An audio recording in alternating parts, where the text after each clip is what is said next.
اعلان نبوت کے چند روز بعد نبی کریم صلی اللہ علیہ وسلم ایک رات مکہ کی ایک گلی سے گزر رہے تھے۔ انہیں ایک گھر سے کسی کے رونے کی آواز آئی۔ آواز میں اتنا درد تھا کہ آپ صلی اللہ علیہ وسلم بے اختیار اس گھر میں داخل ہو گئے۔ دیکھا تو ایک نوجوان جو حبشہ کا معلوم ہوتا ہے چکی پیس رہا ہے اور زار و قطار رو رہا ہے۔ آپ صلی اللہ علیہ وسلم نے اس سے رونے کی وجہ پوچھی تو اس نے بتایا کہ میں ایک غلام ہوں،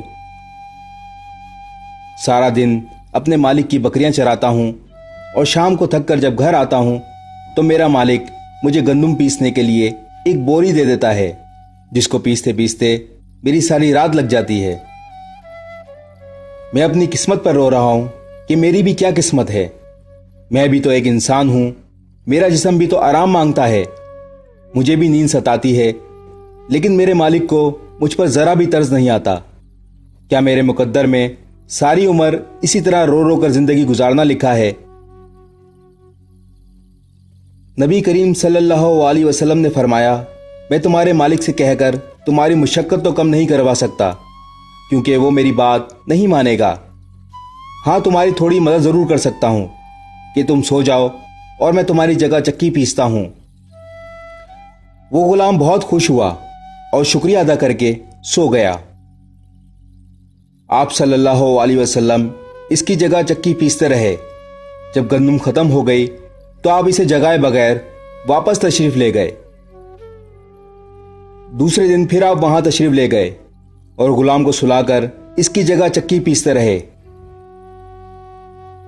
تیسرے دن بھی یہی ماجرا ہوا کہ آپ صلی اللہ علیہ وسلم اس غلام کی جگہ ساری رات چکی پیستے اور صبح خاموشی سے اپنے گھر تشریف لے آتے۔ چوتھی رات جب آپ صلی اللہ علیہ وسلم وہاں گئے تو اس غلام نے پوچھا، اے اللہ کے بندے، آپ کون ہو اور میرا اتنا خیال کیوں کر رہے ہو؟ ہم غلاموں سے نہ تو کسی کو ڈر ہے اور نہ کوئی فائدہ پہنچتا ہے، تو پھر آپ یہ سب کچھ کس لیے کر رہے ہو؟ آپ صلی اللہ علیہ وسلم نے فرمایا، میں یہ سب انسانی ہمدردی کے تحت کر رہا ہوں اور اس کے علاوہ مجھے تم سے کوئی غرض نہیں۔ اس غلام نے کہا، آپ کون ہو؟ نبی کریم صلی اللہ علیہ وسلم نے فرمایا، کیا تمہیں علم ہے کہ مکہ میں ایک شخص نے نبوت کا دعویٰ کیا ہے؟ اس نے کہا، ہاں، میں نے سنا ہے ایک شخص جس کا نام محمد ہے اپنے آپ کو اللہ کا نبی کہتا ہے۔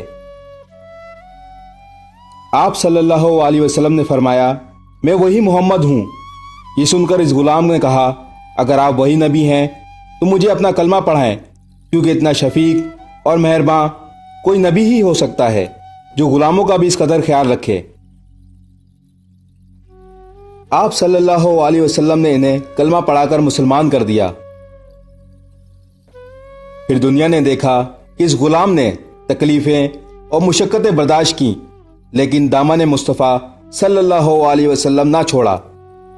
انہیں جان دینا تو گوارا تھا، لیکن اتنے شفیق اور مہربان نبی کا ساتھ چھوڑنا گوارا نہ تھا۔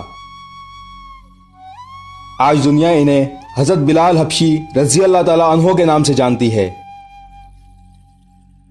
نبی کریم صلی اللہ علیہ وسلم کی ہمدردی اور محبت نے انہیں آپ صلی اللہ علیہ وسلم کا بے لوث غلام بنا کر رہتی دنیا تک مثال بنا دیا۔